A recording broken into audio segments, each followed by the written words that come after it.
आज Doubtnut app download करें। Doubtnut पर अपने सभी गणित, रसायन विज्ञान, भौतिक विज्ञान और जीव विज्ञान के डाउट्स का करो सफाया। बस प्रश्न की फोटो खींचो, एक ही प्रश्न को क्रॉप करो और तुरंत वीडियो सोल्यूशन पाओ। अभी डाउनलोड करें। हेलो दोस्तों, इस प्रश्न में हमें बताना है कि इन दोनों बिंदुओं से गुजरने वाली रेखा और इन दोनों बिंदुओं से गुजरने वाली रेखा परस्पर समांतर होंगी या लंबवत होंगी, या ना तो समांतर होंगी या ना ही लंबवत होंगी। ठीक है, इस प्रश्न में हमें यही बताना है। तो पहले हम देखते हैं कि कोई भी दो रेखाएं कब समांतर होती है और कब लंबवत होती है। तो पहला कंडीशन हम लिखते हैं समांतर होने का।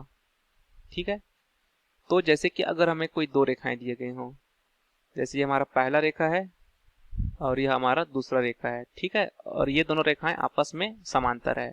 अगर पहले की प्रवणता जैसे m1 हो और दूसरे की प्रवणता यदि m2 हो, तो समांतर होने के कंडीशन में इन दोनों की प्रवणताएं आपस में बराबर होता है, मतलब m1 बराबर m2। ठीक है, अब यहाँ पर हम लंबवत होने का कंडीशन देखते हैं। तो लंबवत होने के कंडीशन में जैसे ये हमारा पहला रेखा दिया गया हो,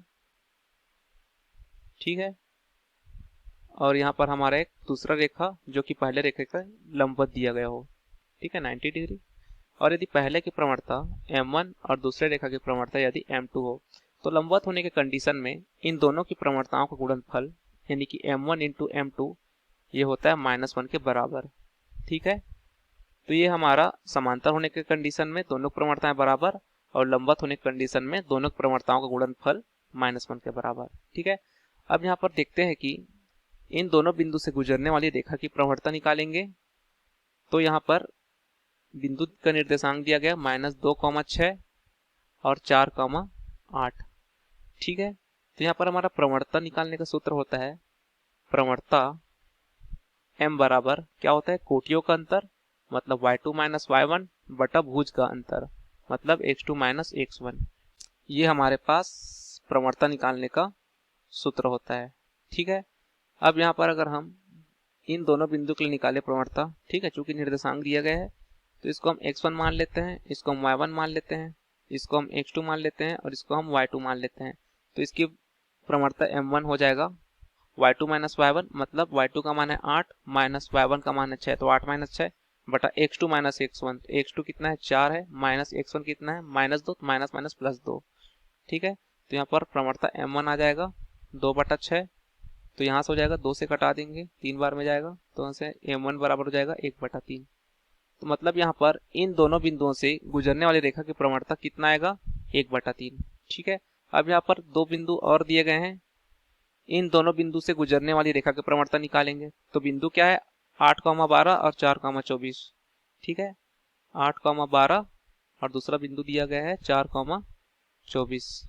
ठीक है, तो यहाँ पर इसको हम x1 मान लेते हैं, इसको हम y1, इसको हम x2 मान लेते हैं और इसको हम y2 मान लेते हैं। तो यहाँ पर इसकी प्रवणता अगर देखें तो इन दोनों बिंदु से गुजरने वाली रेखा की प्रवणता को हम m2 मान लें, तो m2 बराबर हो जाएगा y2 माइनस y1, तो मतलब क्या हो जाएगा 24 माइनस y1 की जगह 12 बटे में x2 माइनस x1, x2 का मान है 4 माइनस x1 का मान है 8। तो यहाँ से m2 बराबर हो जाएगा 12 बटा 4, 4 से कटा देंगे, 3 बार में जाएगा, तो यहाँ से m2 का मान आ जाएगा हमारा -3। ठीक है, अब यहाँ पर हम देख पा रहे हैं कि m1 और m2 ये दोनों बराबर होते हैं तो हमारा दोनों रेखाएं समांतर होता है। तो यहाँ पर m1 का मान क्या है 1/3 है और यहाँ पर m2 का मान कितना है -3 है। अब ये दोनों आपस में बराबर है, ये दोनों आपस में बराबर नहीं है, मतलब m1 not equal to m2 है, तो यहाँ पर रेखाएं समांतर नहीं हो सकती। ठीक है, अब यहाँ पर लंबवत होने वाला कंडीशन चेक करेंगे। लंबवत होने वाला कंडीशन क्या है, दोनों के प्रवणताओं का गुणनफल -1 के बराबर आना चाहिए। ठीक है, तो पहले की प्रवणता क्या है, मतलब यानी कि m1 इंटू m2 क्या आना चाहिए -1। तो पहले की प्रवणता m1 है 1/3 और m2 का मान दिया पर -3, दोनों को कटा देंगे, क्या आ जाएगा -1। ठीक है, तो यहाँ पर हमारा m1 इंटू m2 बराबर -1 वाला कंडीशन सेटिस्फाइड हो रहा है। ठीक है, मतलब यहाँ पर दोनों रेखाएं आपस में लंबवत होंगी। ठीक है, तो यहाँ पर रेखाएं क्या होंगी, लंबवत होंगी। यही हमारा आंसर होगा। धन्यवाद। कक्षा 6 से 12वीं से लेकर नीट, IIT, JEE वो एडवांस के लेवल तक 1 करोड़ से ज्यादा छात्रों का भरोसा। आज ही डाउनलोड करें डाउटनेट ऐप या व्हाट्सएप करें अपने सारे डाउट्स 8400 400 400 पर।